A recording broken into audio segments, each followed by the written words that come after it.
Hello, you're listening to Tony Slattery's Rambling Club, and you're most welcome. Well, it's Friday, it's 5 to 5, and that means that the doors to Tony Slattery's Rambling Club are open once again. Hello everyone, my name is Paul Carmichael. And I'm Alan Lear. And you find us in the shed. We're trying to get some DIY out the way, aren't we, Alan? We've got problems such as the motor's obviously leaking. We've got all sorts of motor parts everywhere, which presumably are for something, but I'm not quite sure. It's a question of knowing where to start with this mess, isn't it? I have no idea what any of this stuff is. I'm the world's second least practical man, the world's first least practical man being Tony himself, who apparently hasn't even worked out how to finish using the toilet yet. So, is the moat powered by the motor parts? Is it a cleaning mechanism that gets rid of the fish? Is that how it works? Or is it the other way around and it's some sort of hydroelectricity? I don't let you know, I haven't got a clue. But, well, we're going to have to try and get the... Oh, saving grace, there's the door. Do you want to grab the door and see who that is, Al? Absolutely. Hello, can I help you? Hello, yes, my name is Boris. I'm with Deliveroo, and I have a delivery here for Mr. Tony Slattery, yeah? Yeah, that'll be us, yeah.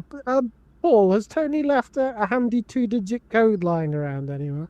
I don't know. It could be somewhere within the mess. Do we know what this mysterious package is? Yes, it's pizza and doner kebab. Oh. Yes, very good, very, very good. Made by my grandmother, actually. Oh, bring it in. I'm starving. The idea of a grandmother's homemade pizza sounds And Mr. Tony Slattery says he wants to ride on my motorcycle. Yeah, that sounds like him. He's just in the loo at the moment. Why don't you come in and wait for him? Yeah, and bring the pizza with you. Is he a good pillion? Well, he's not always the most stable of people, is he? But Okay. possibly he could... Does he like vodka? This is the thing. Does he like vodka?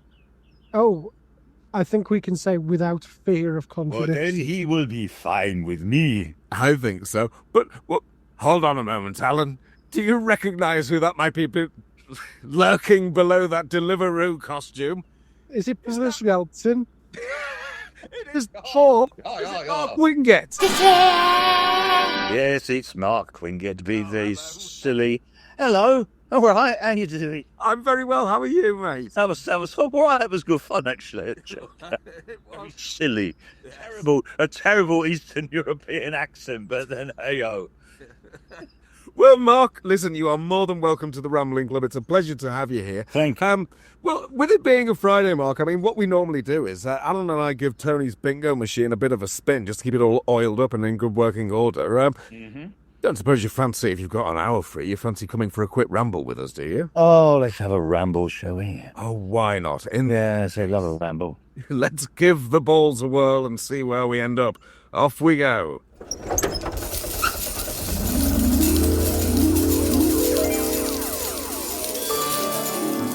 Tony's enchanted bingo machine.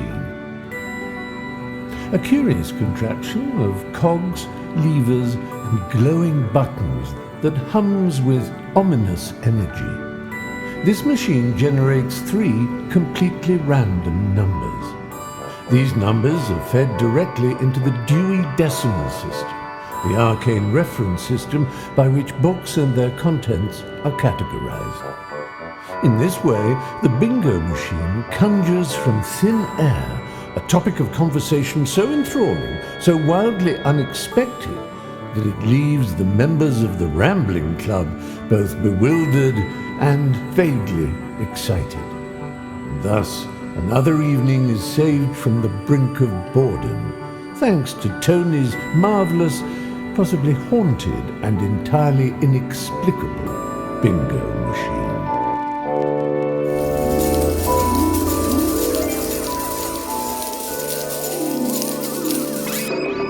Well, here we are at our first location in the great outdoors with our guest president this week, Mark Wingett. Aha. First, numbers selected by the machine are...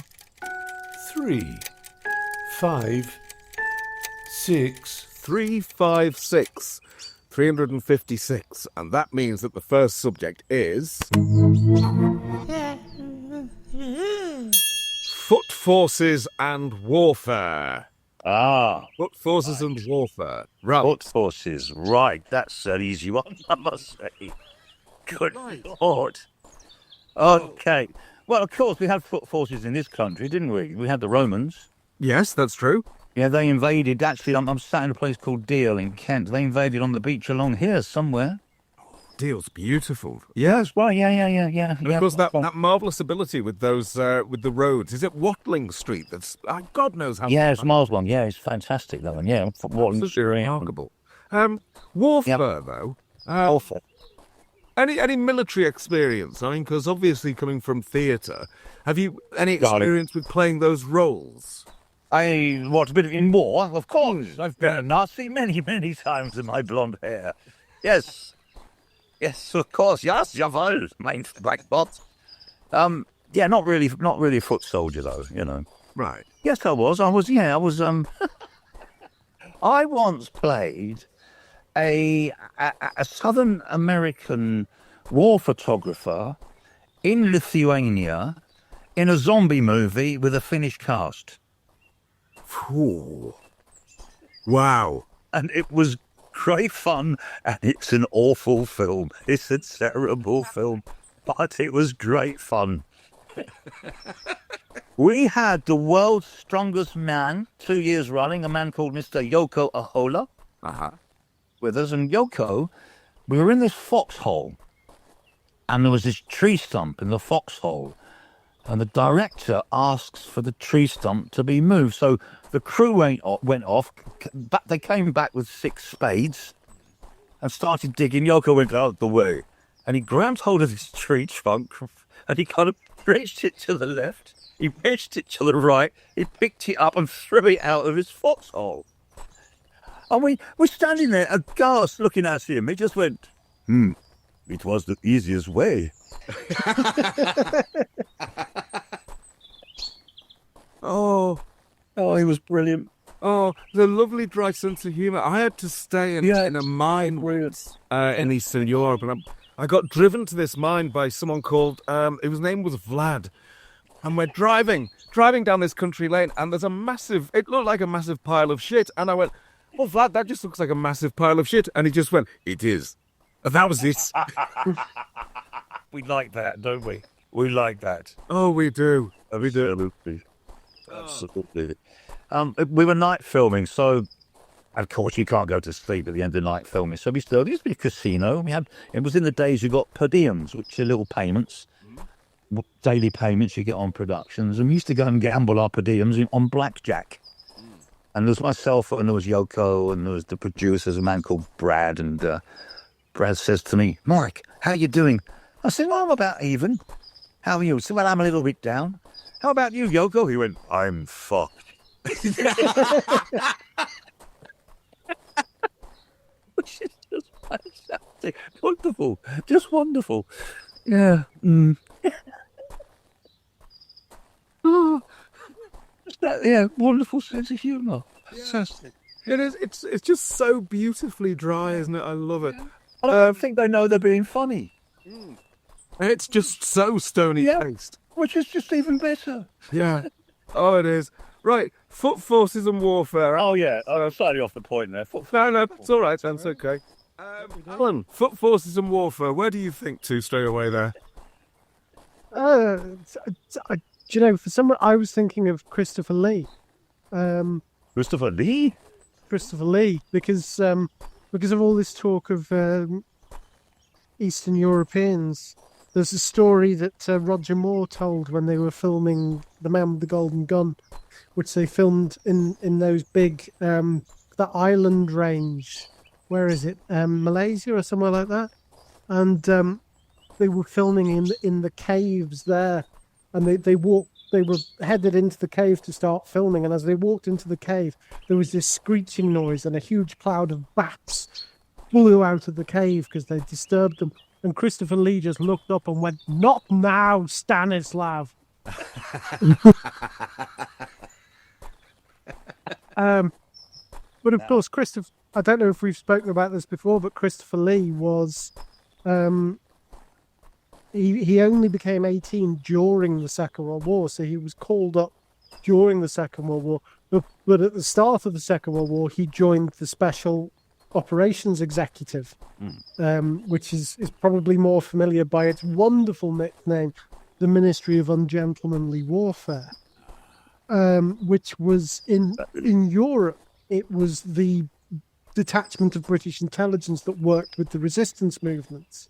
And in Britain, it was tasked with basically coming up with a plan for guerrilla resistance if there was a successful Nazi invasion of the British mainland.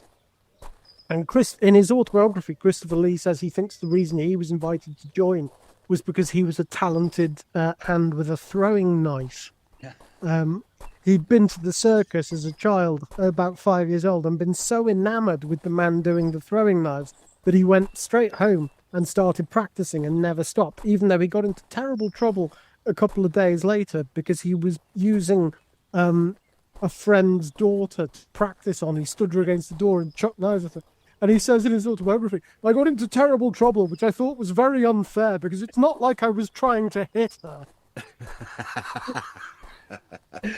He was a very, very interesting man, wasn't he? He knew several languages, 7 or 8 languages, and because of his wartime experience, he was on the set of a film, and I think somebody's arm or neck got broken, and he said they made this special effect, like a I don't know, a chair snapping or something, and he said, no, he said, when somebody's neck breaks, it doesn't make that sound.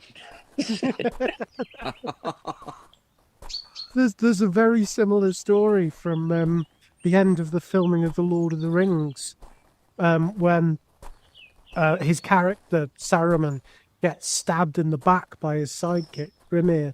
And Peter Jackson said to him, all right, Christopher, now you need to imagine the sound a man would make when he's stabbed in the back. And Christopher Lee said, I don't need to imagine.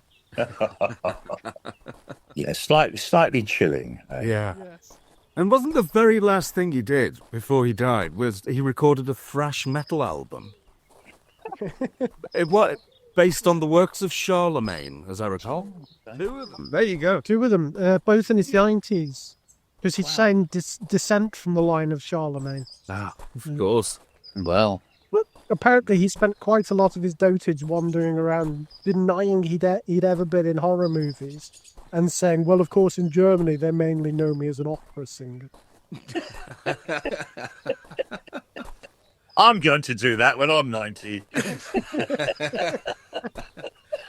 Oh, it wasn't absolutely remarkable, but I mean, that the Wicker Man will always be, for me, a beautiful, brilliant film.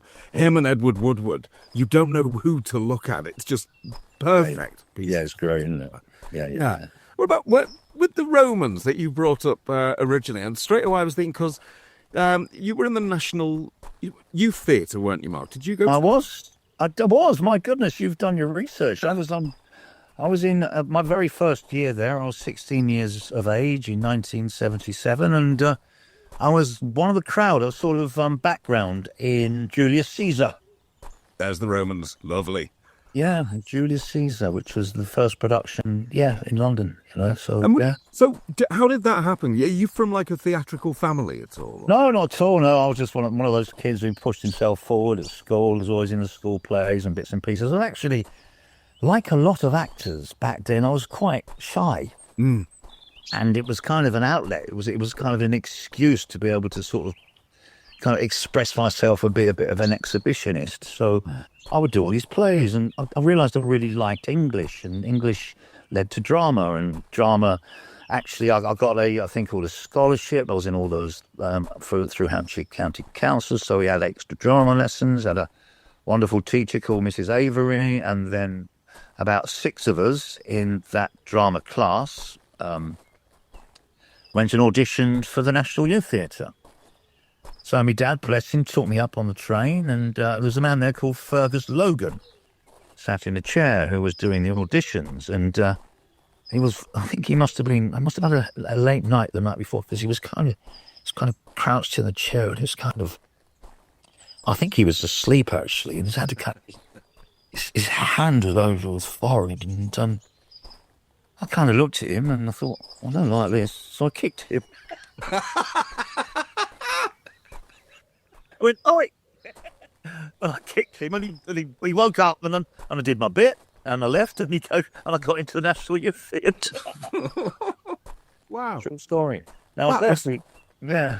Must have been brilliant. I mean, just sort of going, 17 when you went there? Yeah, I was 16 when I went there. 16? That must have been remarkable. Oh, it was great. I mean, especially it was 16 in 1977, which was, of course, the height of punk rock and that extraordinary kind of London scene that was around, and getting involved in that, and living in London and drinking beer, and and acting and playing around with girls, and fantastic, just fantastic, and away from your parents for the first time. Yeah. A bit like university, but I was sort of 2 years younger.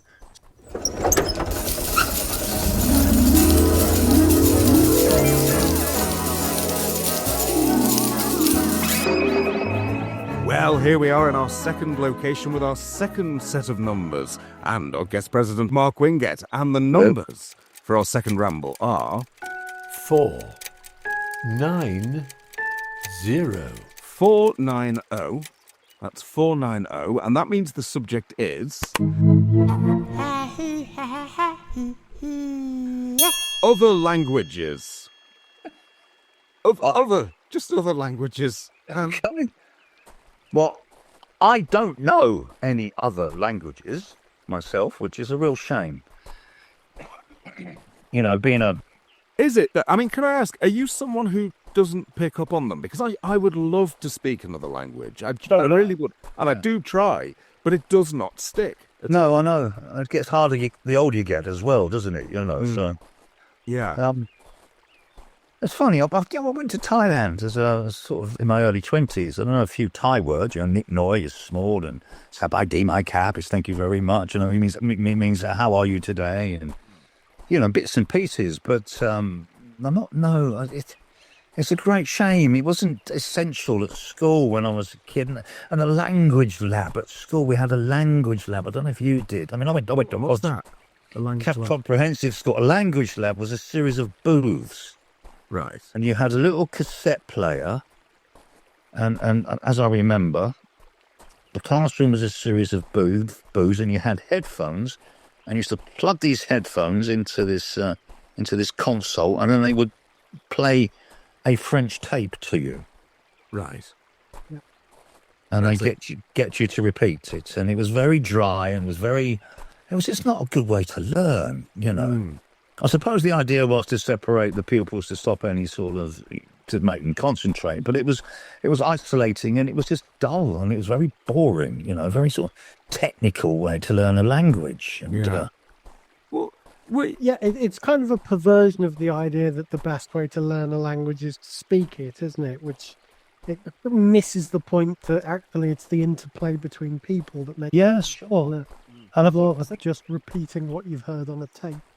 And I think the teacher, I can't remember the name of the teacher now, would sit at the front and could isolate people, and she could talk to people through her headphones to whatever booth they were in. Yeah. Wow. So it was a lot more high-tech than my language lab at school, which was just a series of desks with tape recorders on them. Yeah, basically it was that. Do you know what I mean? No, it's fascinating, isn't it, though? I mean, it's a bit like with that whole idea of, if you want people to get into Shakespeare, the one thing that you shouldn't tell them to do is read the damn thing, because that'll kill it. It's pretty much the same thing. It's about how you absorb information. Yeah. So, I mean, at school, were you a good pupil, Mark? Would you say? Well, I was shy, I was quiet, I put my head down, I did very well, I come out with 8 O-levels, which was good, all good grades, 4 A's and 4 B's, the highest marks of the year, actually. So I was a bit of a swot. I said to my school friends, what was I like? I said, you were a bit of a swot, Mark, I just a big sponge for knowledge, really. I love learning. And if I think, that's funny, because I was talking to my cousin's daughter's daughter, so I don't know what that is, cousin third removed, I suppose. yesterday who's 9 or 10, and she's very quiet. And I said, the thing about quiet people is they see everything. They're very clever. I said, quiet people. I said, so you continue being quiet. So we'll see. So I'm off the point now, but that whole thing about being quiet and putting my head down and learning, because I used to love to learn. Back then, I loved to learn. It's open to everything. Yeah, and I suppose your parents must have, letting you go off to the National Youth Theatre at 16, they must have known that you were mature enough to be able to cope with that. Well, I don't know about that. Bless them. I mean, my dad, I come from a naval background. Oh. My father was in the Navy. Right. And so, my dad is very theatrical. Yeah. He's a bit of a cross between Les Dawson and Arthur Lowe. My father is a bit like that. Oh, perfect. Yeah, bless him. Do you know what I mean? And he always wanted to be an actor. But being born, in the war or just before the war, he never ever got that opportunity. But when he was in the Navy, he used to take part in amateur productions. He even wrote pantomimes, the kind of ship pantomimes. So that it was kind of in the family. So when it came up, they were more than, they supported me. They really supported me. And that was fantastic, So, they let me off I went. Yeah. Off I went to the National Youth Theatre. And, wow. Yeah. And then, so was it, obviously, the two biggies to talk about, but was it at the National Youth Theatre you were spotted for Quadrophenia? I was the second year there, and I'm sure it's only because I had a safety pin as an earring.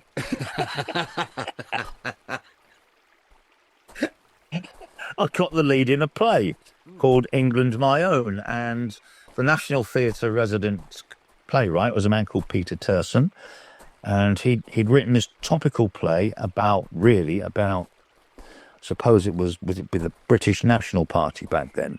It was called the British Patriotic Party, so it was about this induction of this young boy into this Nazi kind of organisation, how he turned against his black mates and bits and pieces. And it was a guy called Addy, that character, and I played Addy. And when I was in there, I got spotted, if you like. Patsy Pollock and Esther Charkin came along to see the production. Esther is an ex-National Youth Theatre girl herself, and she was the casting director. 20 of us went up to Lee International Studios one afternoon to meet the director, Frank Rodham. I was the person that got called back, and he offered me the job on the spot the next day. Wow. And he just led me from that room, and there was, I don't know if you know the poster of Quadrophenia, there's a line of us. Yeah. And he just slotted me into the wall with all the rest of the other actors. And what an extraordinary thing to happen to us. I was 17 then, to happen to a 17-year-old, God, see, so you were all there actually lined up like the poster? Yeah, so he thought, I said, why did you cast me? I saw him several years later. I said, why did you cast me? He said, because you were good. Yeah, but there were lots of good actors, right? But he said, young actors. He said, but you were bigger than Jimmy from Phil Daniels. The only reason I got the part was because I was fatter than Phil.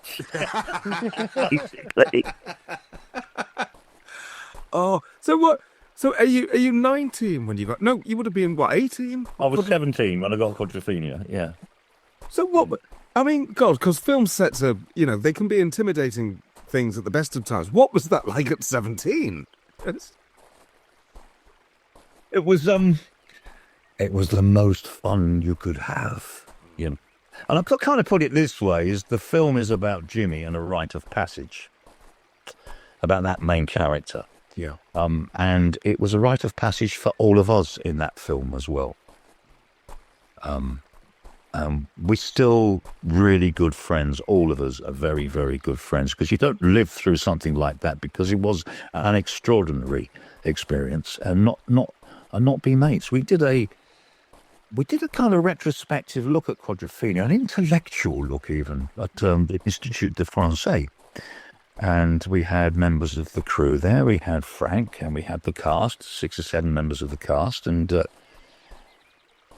one of the girls there said, you are the first film unit, because we do a lot of these, she said, the first film unit that when you came in, you just naturally just all sat around the same table. And that's a great compliment. Because there was, there was Albie, it was the sound man, and there was there was Brian Tufano, who was this amazing cinematographer,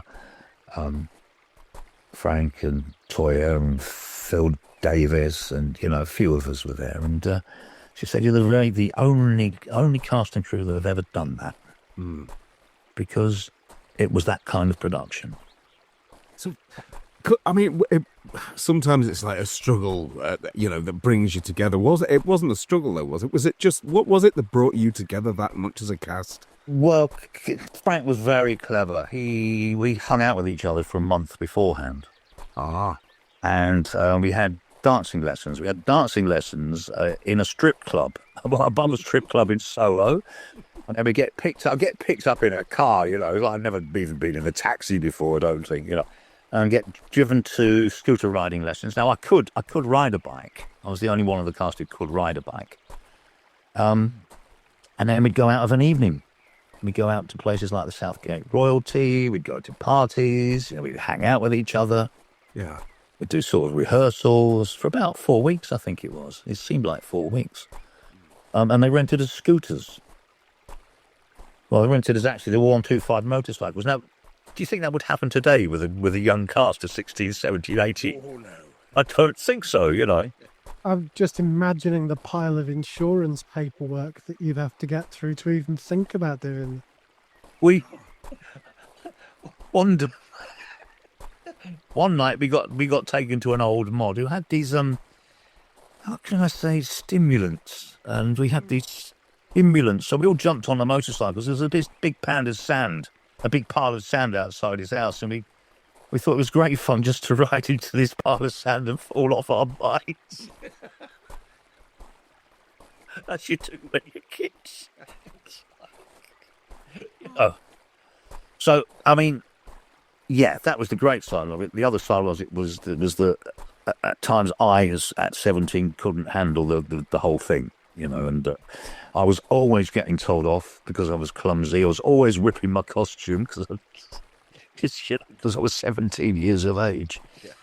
And, and it was, I was quite a sensitive kid as well, so there was that as well. So, it wasn't all laughs and fun, and it was a learning experience, which made it such a fantastic thing. Now, of course, it wasn't that successful when it came out, the film. It came out, and Phil Daniels says he thinks it's when it came out on DVD that somebody could have the DVD and show it in their homes and get their mates round to see it, that it took off. And a lot of things about Quadrophenia are serendipitous. It was a very, you've got this prog rock soundtrack, you've got this young sort of punk cast pretending to be mods from the 60s. There's all these anachronisms, and somehow it kind of works. It all kind of pulls together and it works. And it was. The film in 78 was serendipitous because the two-tone movement had started, and the new London mod movement had started in Canning Town in the Bridge House Tavern, and they coincided. And then you had the mod revival in the 80s, which was sort of post-punk and a bit more accessible than punk rock because it was quite a smart. Well, it was a very, very smart look, Yeah. So it was more respectable.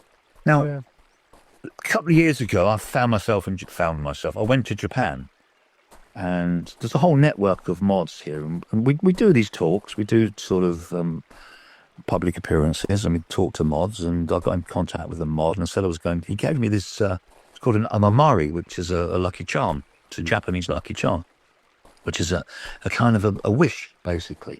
And I said, I'm going to Japan in a couple of weeks. I'm going to go scuba diving in a place called Chuck Lagoon in Micronesia. And he said, I'll put you in contact with some mods there. And they are fabulous. They are what an incredible bunch of people they are. And being Japanese, their modism is absolutely to the nth degree. They have They have Italian scooters, vintage Italian scooters, Lambrettas and Vespas with British number plates. And Scooter Alfo, who is a DJ, she gets cloth sent from England, kind of tweed, to make clothes with. Wow. You know. Now, a couple of weeks ago, my friends Emmy and Yao came over, and they've been talking on the internet. They've been talking about Wimpies and how mods like Wimpy bars. And I said, oh. And I was living down in Southsea in Portsmouth at the time, and they've got this fantastic 1960s tower there, which is on Clarence Pier, and it's got a 100-seat Wimpy bar. So I told him, and he said, we're coming to London. He said, we're going to go and see Quadrophenia the ballet. We're going to go and see Oasis in Cardiff, or Wales, wherever it was, and then we're going to go to the Wimpy in Southsea.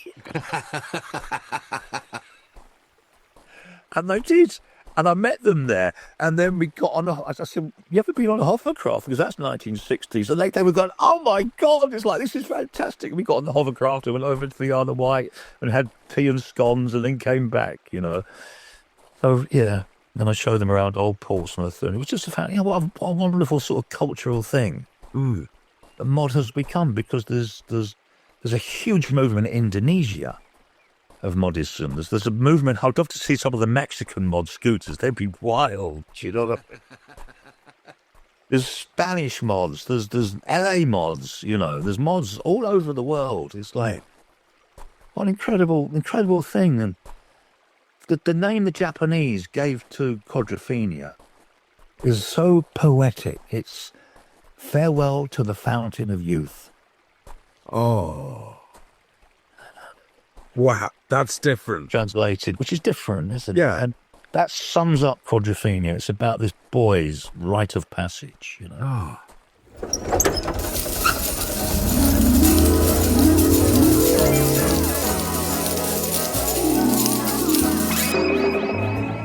Well, here we are, our third location and our third and final set of numbers. And the numbers are 8, 2, 8.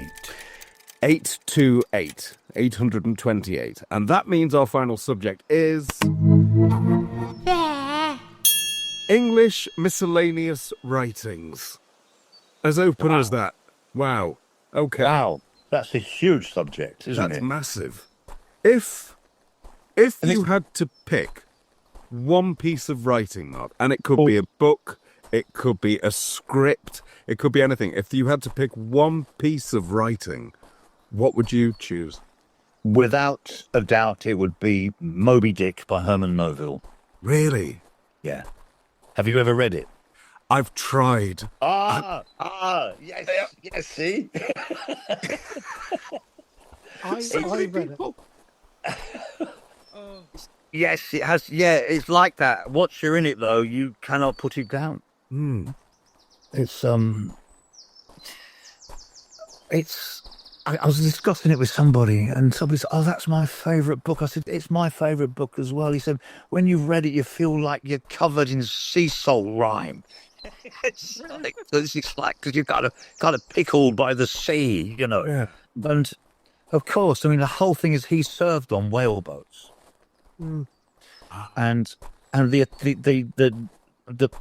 the whole premise of the story is this white whale that attacks the ship. And there was the wreck of the whale ship Essex, which is it's based on, and that was in the heart of the sea that Ron Howard did, where there were 3 survivors, but they turned to cannibalism.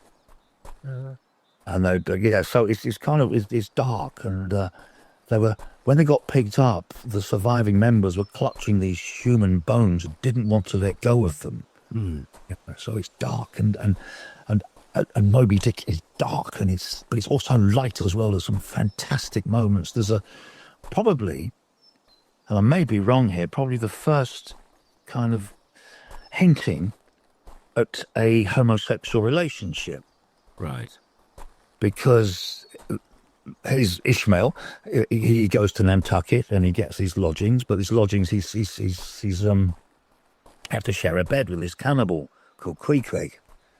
and he doesn't see Queequeg, but Queequeg turns up at his bed with a human head in his hand, a shrunken head and a lamp, and then gets into bed with him because that's what they did. And he says, and after that we were, he was my wife. Ah.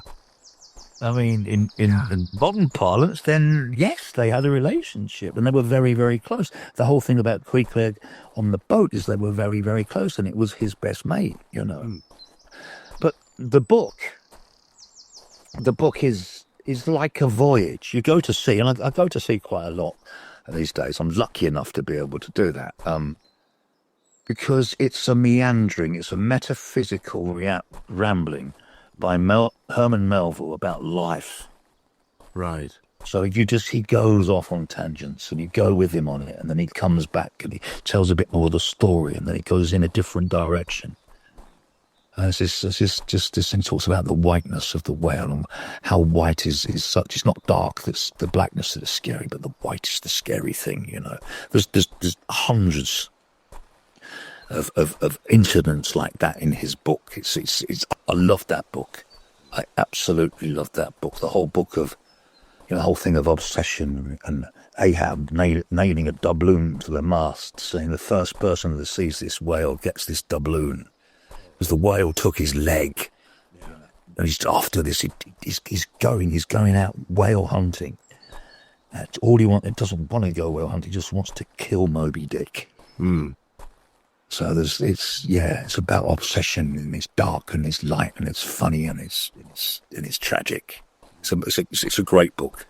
There's a scene where he refuses to respond to a distress call, isn't there? Because it would take him out of the path of the white whale, which is just not done in the navigation of the time. It's an awful thing to do. Yeah. But you're right. I mean, the thing nobody tells you about Moby Dick is that it's actually very funny and very irreverent. Yeah. It's kind of whole sequences where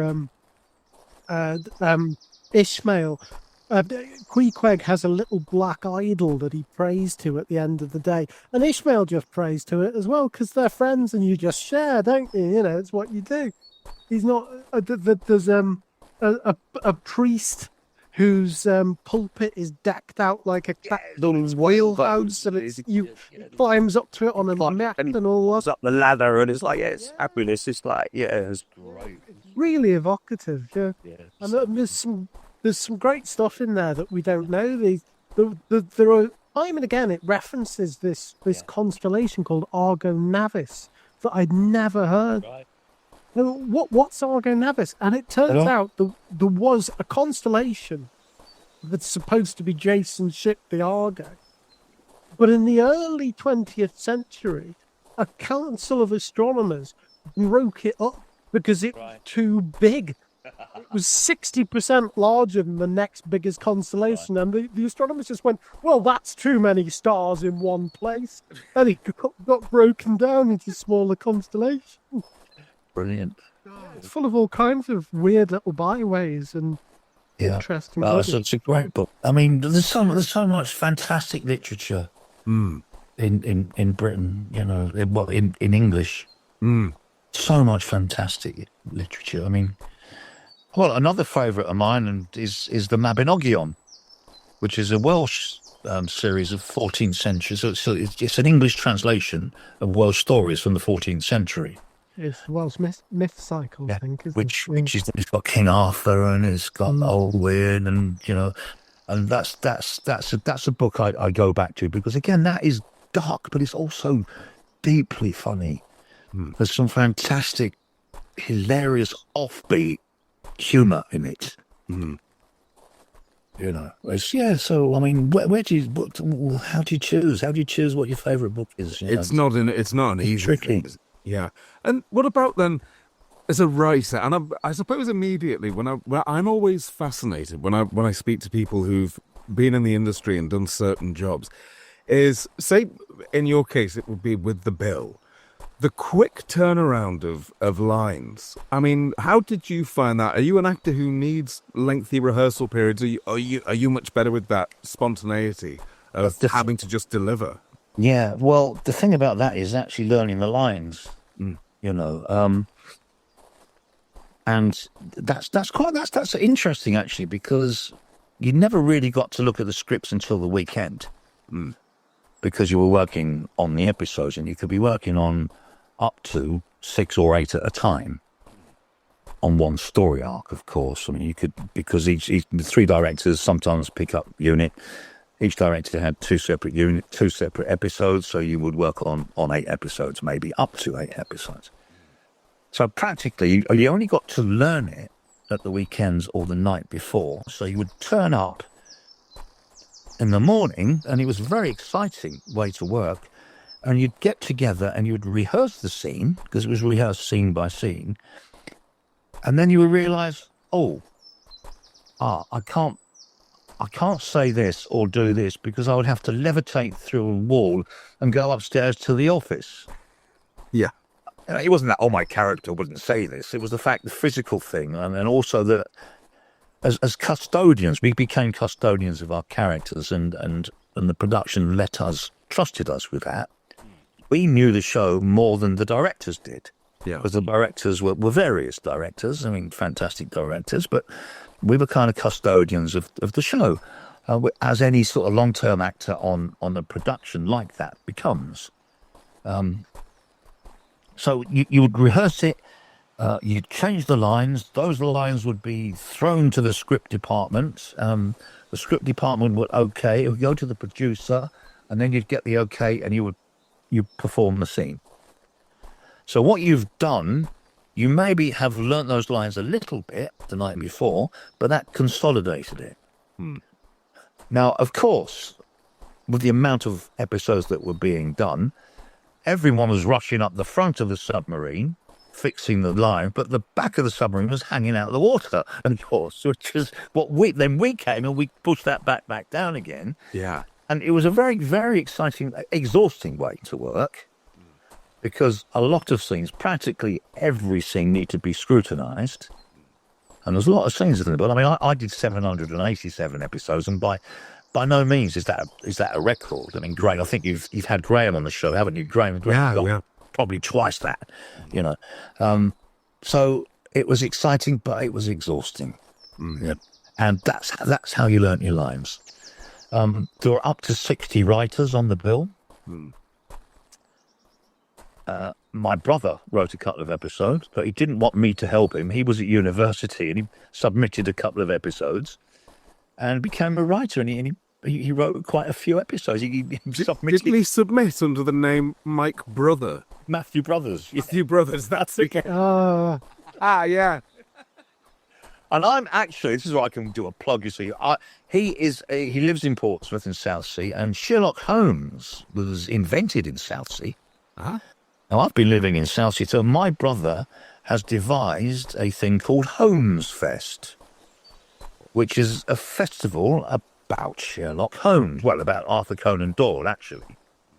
And we're doing a theatre show on the 20th and the 21st of September at the Groundlings Theatre in Southsea, in Old Portsmouth. But it's a 10-day festival he's devised. And really, our show it's a musical variety show, which is got to be great fun. We've done it twice before. This is a whole new show. A Study in Scarlet was the very first Sherlock Holmes novel, and Sir Arthur Conan Doyle wrote that in Southsea. Not only did he invent basically the detective genre, although there was one Frenchman, I forget his name now, who sort of did the first kind of detective novel. The argument is that it was Edgar Allan Poe with Murders in the Rue Morgue. Oh, okay. Right. So that's the French connection, I think. Aha. Okay, that's what I've got mixed up. But he also invented the Mummy. The Mummy genre of film. Really? Wow. And he also, of course, he wrote The Lost World, which is as you say, is Jurassic Park. Yeah. Yeah, of course. Yeah. He also he wrote a science fiction as well, Sir Arthur Conan Doyle. He was he was a great writer. So we take an irreverent look at Sir Arthur Conan Doyle and his writings in Holmes Fest. Well, There's a lovely little library in North Wales called the Gladstone Library, which is not a lending library, it's a research library, but it's got original bound copies of the Strand magazine. So you can go in and leaf through them and find the short stories that Conan Doyle, including some of the original Sherlock Holmeses, is lovely. Well, I'll tell you what. Wow. We'll make sure that there are links to that so that people can have a little explore. But final question to each of you, okay? I want an immediate answer here. My answer is Jeremy Brett. Who's your best Sherlock Holmes? Mark? Oh, it's got to be something you find. Boy, yeah. Oh, God, let's think. Basil Rathbone. Oh, okay. Alan? Jeremy Brett. I can't remember Jeremy Brett, really, but no. No, I remember somebody saying the reason there's never been a straight Victorian adaptation of Sherlock Holmes since Jeremy Brett is because it's been done. Yeah, it's been done. Yeah. Jeremy Brett just did it. There's no point trying to do it again. No, sure. No, he's great. So, Pastor Sterudin has some. Rathbone had some great speechifying they interpolated because he was during the Second World War, wasn't he? So they repurposed a lot of Sherlock Holmes of kind of like anti-Nazi propaganda. Absolutely. Little speeches to Watson about how the storm is raging now, but one day the sun will shine all the clearer because we've held the line for civilization. Oh, I love it. Love stuff. But the problem I have with Basil Rathbone is Nigel Bruce. Nigel Bruce isn't great at what he does. He does, but he is. But his Dr. Watson is a bit of a clown. Yeah. And whenever they do the stupid Watson, I always think Sherlock Holmes wouldn't put up with him. No. I think Robert Downey Jr. gave it a pretty good stab as well in that first Sherlock Holmes. And I like Jude Law's Watson. He was good, wasn't he? Sherlock Holmes, but is just a bit fed up with all his bullshit. Yes. That's very true to the actual John Watson. You get that lovely thing that you just mentioned before, Mark, which I saw. There was one on Talking Pictures the other week, a Sherlock Holmes, and it concluded, and everyone's there and everything's fine. And then Basil Rathbone stands up and his last line is, "Watson, the syringe."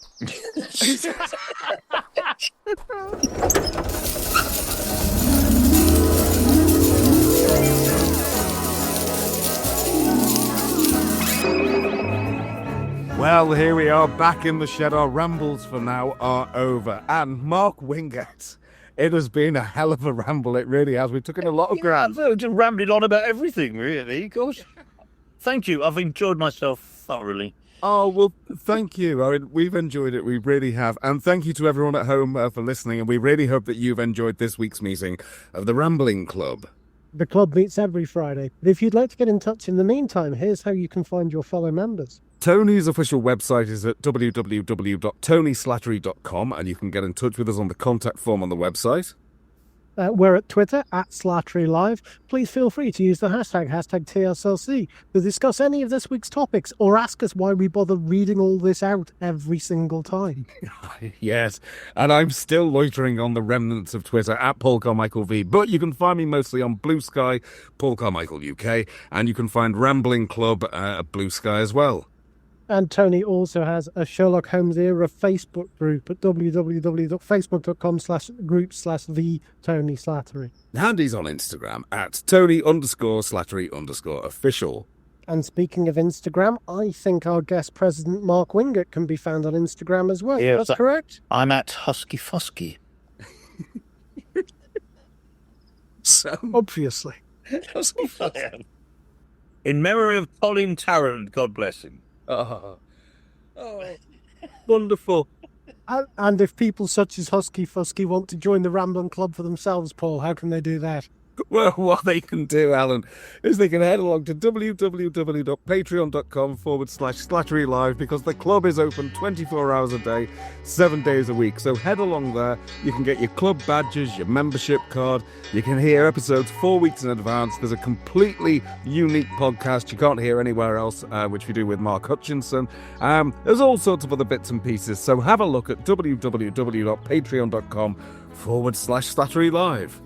Yes, and if you've enjoyed us talking to our guest president, Mike Wingett, about English miscellaneous writings, and you think a nice review would be a lovely thing to leave, let us know that you've had a lovely evening. Why not sojourn all the way to wherever you get your podcast, leave us 5 stars or a nice review saying you've had the opposite of a diary thing and that our guest president was not a commonplace booking. God almighty. And we'll be back next Friday at 5 to 5 for another ramble. But until then, it's a goodbye from myself, Paul Carmichael. It's a goodbye from my colleague, Mr. Alan Lear. Goodbye. And it's a goodbye from our very special guest president this week, Mark Wingett. Thank you. Pass me the syringe, please, Watson.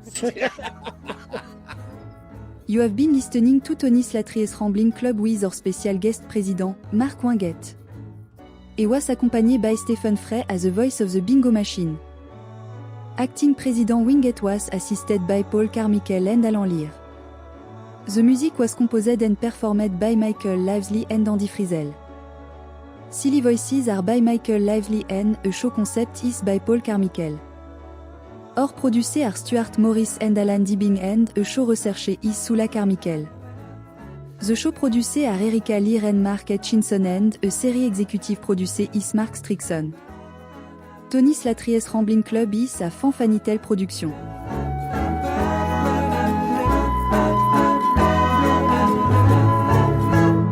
Goodbye, and thank you for listening.